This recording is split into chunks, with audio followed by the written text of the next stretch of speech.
Sinabi sa'yo?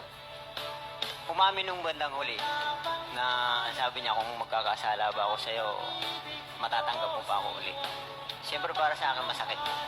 Tinanong niya yung kung sakali o nagkasala na siya. Yun ang tanong ko, sabi ko, bakit nagkasala ka na ba? Sabi niya, hindi na siya sumagot. Tapos yun na, yung umamin na siya na may karelasyon na siya. Hanggang sa pag-uwi rito, sinama sa bahay. Ha? Ano? Sinama pa sa bahay niyo? Opo. Pilipino? Pero nagpaalam po siya sa akin na pwedeng isama ko dyan. Kasi nga, hiramin daw yung bunso namin. Pumayag po ako. Pumayag ka? Para sa mga bata, gusto nila makita eh. Gusto nila makita yung anak ko. Masakit.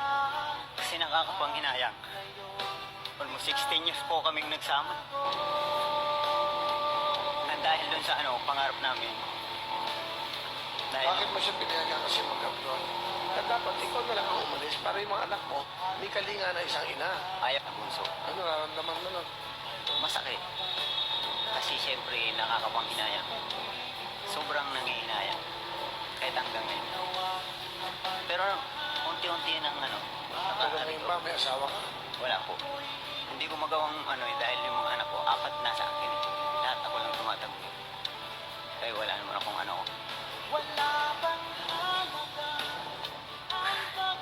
Good luck. Isa inyo. Tapos kahit pa paano mag-ingat ka pa rin lagi para sa mga anak mo. Kaya mo hindi ko pababayaan sila.